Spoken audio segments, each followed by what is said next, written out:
മലയാള cinema മേഖലയിൽ നിലനിന്നു പോരുന്ന കുറച്ചധികം അന്ധവിശ്വാസങ്ങളുണ്ട്. അതിൽ കുറച്ച് അന്ധവിശ്വാസങ്ങളെ കുറിച്ചാണ് ഇന്നിവിടെ പറയുന്നത്.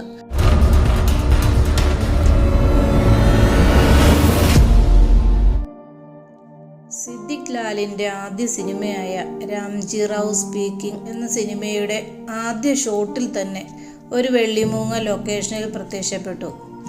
ഇത് അണിയറ പ്രവർത്തകർ ശ്രദ്ധിക്കുകയും ചെയ്തിരുന്നു.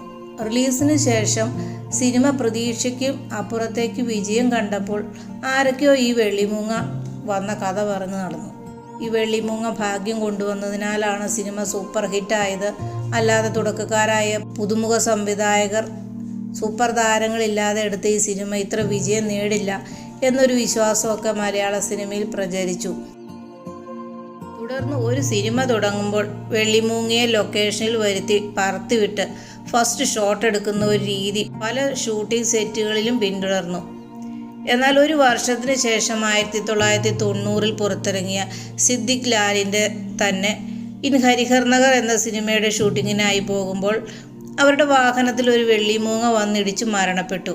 അപ്പോൾ അതൊരു നല്ലതല്ല എന്ന രീതിയിൽ പ്രചരിച്ചെങ്കിലും ആ സിനിമയും സൂപ്പർ ഹിറ്റാവുകയായിരുന്നു. പിന്നീട് വെള്ളിമൂങ്ങ എന്ന പേരിൽ തന്നെ ബിജു മേനോൻ്റെ ഒരു സിനിമ റിലീസായി.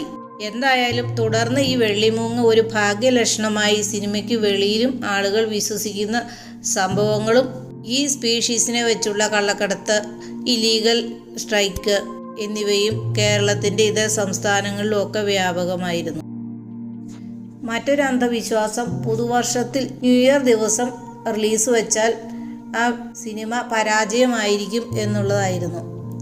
മുൻ അനുഭവങ്ങളുടെ വെളിച്ചത്തിൽ പുതുവത്സര ദിവസം, അതായത് ജനുവരി 1 ഒരു സിനിമ റിലീസായാൽ നിർഭാഗ്യം കൊണ്ടുവരും, അത് പരാജയമാകും എന്നൊരു കാലത്ത് വിശ്വാസം ഉണ്ടായിരുന്നു. സംവിധായകൻ ജയരാജ് ഈ വിശ്വാസത്തിനെതിരായി പുതുവർഷ ദിവസം തന്നെ ഒരു സിനിമ റിലീസിന് വെച്ചു. അതായിരുന്നു മില്ലേനിയം സ്റ്റാർസ്.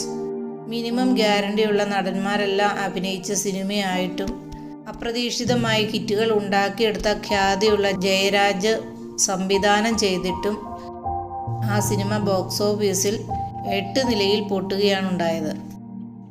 മലയാളത്തിലെ എക്കാലത്തെയും വലിയ വിജയമായ ക്ലാസ് സിനിമയായ ദേവാസുരം ചിത്രീകരിച്ചത് വരിക്കാശ്ശേരി മനയിലായിരുന്നു. അഭൂതപൂർവമായ വിജയം ഈ മനയെ വ്യാപകമായ പ്രശസ്തിയിലേക്ക് എത്തിച്ചു.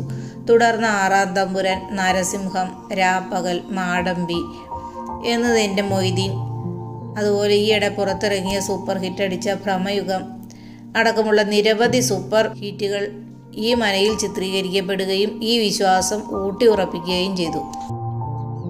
അതുപോലെ ഞായറാഴ്ച ഷൂട്ട് തുടങ്ങിയ മിക്ക പടങ്ങളും 80കളിൽ പരാജയമായതിനെ തുടർന്ന് ഞായറാഴ്ച ഷൂട്ട് തുടങ്ങരുത്, തുടങ്ങിയാൽ നിർഭാഗ്യം കൊണ്ടുവരും എന്നൊരു വിശ്വാസം ഉണ്ടായിരുന്നു. എന്നാൽ സിദ്ദിഖ് ലാലിൻ്റെ സിനിമ ഗോഡ്ഫാദർ മലയാള സിനിമാ ചരിത്രത്തിൽ ഏറ്റവും കൂടുതൽ ദിവസം റണ്ണിങ് കിട്ടിയ സിനിമ എന്ന് പിൽക്കാലത്ത് പ്രശസ്തി നേടിയ ആ സിനിമയും ഞായറാഴ്ച റിലീസ് ചെയ്തതായിരുന്നു. മറ്റൊരു വിശ്വാസമാണ് ഊട്ടി റെയിൽവേ സ്റ്റേഷൻ തുടക്കത്തിൽ തന്നെ ചിത്രീകരിച്ചാൽ ഭാഗ്യം കൊണ്ടുവരും എന്നുള്ളത്. കിലുക്കം സിനിമയുടെ വൻ വിജയത്തെ തുടർന്ന് മലയാള സിനിമയിൽ ഇങ്ങനെ ഒരു ഹിൽ സ്റ്റേഷൻ റെയിൽവേ സീൻ ഉൾപ്പെടുത്തിയാൽ ഭാഗ്യം കൊണ്ടുവരും എന്നൊരു വിശ്വാസം ഉടലെടുക്കാൻ കാരണമായി. പിന്നീട് ജയറാം, ബിജു മേനോൻ, മഞ്ജു വാര്യർ കോംബോയിൽ സംവിധായകൻ കമൽ ഒരുക്കിയ കൃഷ്ണകുടിയിൽ ഒരു പ്രണയകാലത്ത് എന്ന ചിത്രവും ഇത്തരത്തിലൊരു hill station railway station shooting നടത്തി ഹിറ്റടിച്ചിരുന്നു.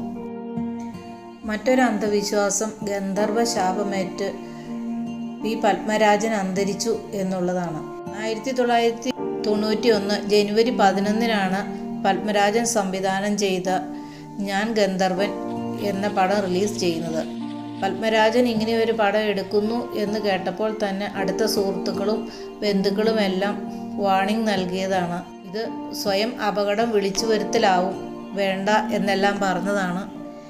എന്നാൽ ഈ സിനിമ റിലീസ് ചെയ്ത് കൃത്യം 11 ദിവസം പത്മരാജന് അകാല മൃത്യു ഉണ്ടാവുകയാണ് ചെയ്തത്. അതും വെറും 45 വയസ്സ് മാത്രം പൂർത്തിയായ കാലഘട്ടത്തിൽ. വിശ്വസിച്ചാലും ഇല്ലെങ്കിലും ഈ ഗന്ധർവശാപം കാരണം ഏതായാലും മലയാള സിനിമയ്ക്ക് ഏറെ സംഭാവന ചെയ്യേണ്ടിയിരുന്ന ലോകോത്തര പ്രതിഭയെയാണ് നമുക്ക് നഷ്ടമായത്. അതുപോലെ മലയാള സിനിമയിൽ ചില നിർഭാഗ്യ ലൊക്കേഷനുകളുണ്ട്.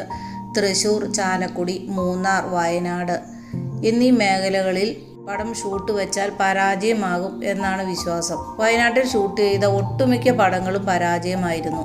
വയനാട്ടിൽ ഷൂട്ടിംഗ് നടത്തിയ ഫോർ ഫ്രണ്ട്സ് എന്ന പടം ഉലകനായകൻ കമലഹാസൻ ഉണ്ടായിരുന്നിട്ട് കൂടി വളരെയധികം പരാജയം നേരിട്ട ഒരു സിനിമയായിരുന്നു.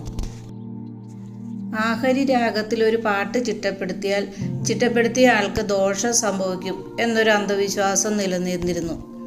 എന്നാൽ ഇതിനെ തൃണവൽക്കരിച്ച് MG ശ്രീകുമാറിൻ്റെ ജ്യേഷ്ഠൻ MG രാധാകൃഷ്ണൻ മണിച്ചിത്രത്താഴിനു വേണ്ടി 2 ഗാനങ്ങൾ ചിട്ടപ്പെടുത്തി. പഴംതമിഴ് പാട്ടിഴയും എന്ന പാട്ടും ഒരു മുറൈ വന്ന് പാർത്തായ എന്ന ഗാനവും. പിന്നീട് അദ്ദേഹത്തിന് ഒരു വാഹനാപകടം ഉണ്ടാവുകയും ആരോഗ്യപരമായി ചില പ്രശ്നങ്ങൾ വരികയും ചെയ്തു.